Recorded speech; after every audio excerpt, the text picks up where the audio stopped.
नमस्कार, स्वागत है आपका आपकी शहर आपकी खबर में। आपके साथ मैं हूं सोनाली ठाकुर। बरमेला अंतर्गत ग्राम पंचायत बड़े नवापारा के आश्रित ग्राम अमलीपाली में हालात बेहद चिंताजनक है। यहाँ के प्राथमिक स्कूल भवन जर्जर हो चुका है। छत से पानी टपकना और मलबा गिरना अब आम बात हो गई है। मजबूरी में पहले से 5वीं तक के बच्चों की क्लास बरामदे में लग रही है। भीषण गर्मी हो या बारिश, बच्चे कभी कभी बरामदे में ही पढ़ने को मजबूर है। देखिए रिपोर्ट। सारंगगढ़ में बच्चों का भविष्य भंवर में फंसा है। तस्वीरें गवाह हैं उस भंवर की जिससे नौनिहाल निकल नहीं पा रहे। जरा इन तस्वीरों को गौर से देखिए। स्कूल का भवन बूढ़ा हो चुका है, अंतिम सांसें गिन रहा है। छत से प्लास्टर टूटकर गिर रहा है, सरिया बाहर आ चुका है। हादसा कभी भी हो सकता है। कई क्लासों के बच्चे बरामदे में पढ़ रहे हैं। क्लास की छत मौत की तरह अपना मुंह खोले हुए है और सिस्टम की आंखें बंद। दरअसल बरमकेला अंतर्गत ग्राम पंचायत बड़े नावापारा के आश्रित ग्राम अमलीपाली में हालात बेहद चिंताजनक हैं। यहाँ के प्राथमिक स्कूल का भवन जर्जर हो चुका है। छत से पानी टपकना और मलबा गिरना अब आम बात हो गई है। मजबूरी में पहली से 5वीं तक के बच्चों की क्लास बरामदे में लग रही हैं। भीषण गर्मी हो या बारिश, बच्चे कभी कभी बरामदे में ही पढ़ने को मजबूर हैं। स्कूल तक पहुंचने का रास्ता भी बच्चों और ग्रामीणों के लिए किसी दुश्वार सफर से कम नहीं है। शासकीय प्राथमिक शाला अमलीपाली संकुल केंद्र बड़े नावपारा का शाला भवन अत्यंत जर्जर है।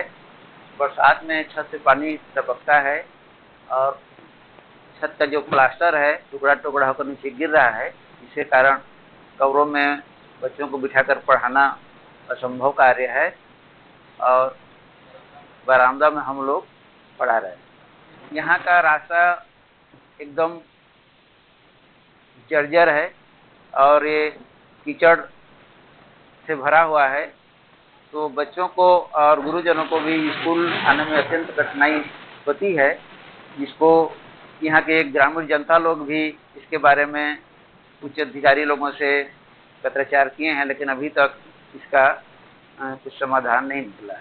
ये समस्या तो जा रही है सर, क्योंकि अतिरिक्त भवन की भी जर्जर है, साथ में जो हमारा स्कूल भवन है वो भी जर्जर है। मात्र एक बरामदा बचा हुआ है।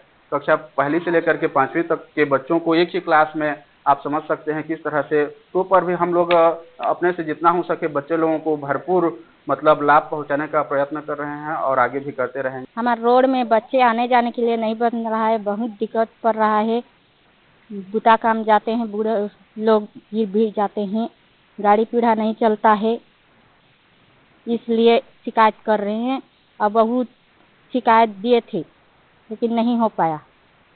छोटे छोटे बच्चे लोग भी पढ़ने जाते हैं, आंगनबाड़ी जाते हैं छोटे छोटे बच्चे लोग, और उधर से भी आते हैं बच्चे लोग पढ़ने के लिए। जी, हमारे गांव अमलीपाली छोटा सा गांव है और ग्राम पंचायत बड़े नवापारा है। और ये हमारा जो रास्ता है इसमें चलने रेंगने बुलने नहीं बन रहा है। और छोटे छोटे बच्चे आंगनबाड़ी जाते हैं बस्ती अंदर को। बस्ती अंदर के लोग लेकर भी आते हैं यहाँ प्राइमरी स्कूल को पढ़ने। सब गिरते पड़ते हुए आते हैं, धुर्रा माटी चिकला कादो जो भी होता है उसमें।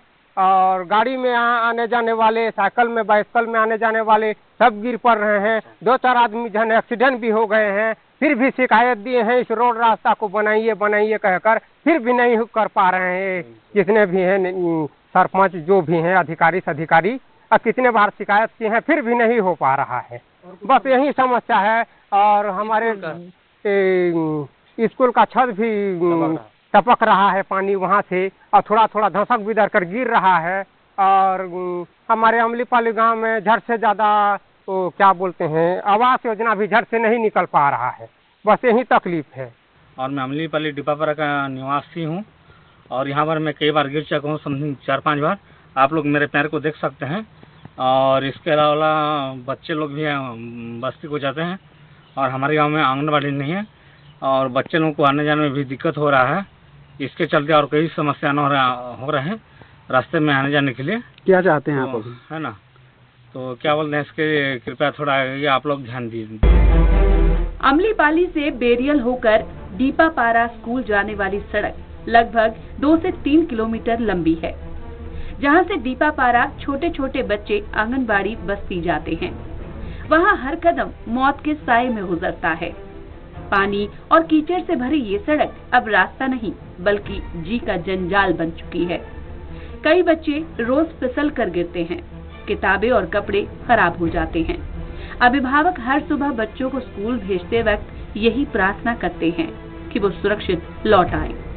ग्रामीणों का कहना है कि इस समस्या को लेकर कई बार विभाग को आवेदन दिए गए, लेकिन अब तक सड़क की मरम्मत नहीं की गई।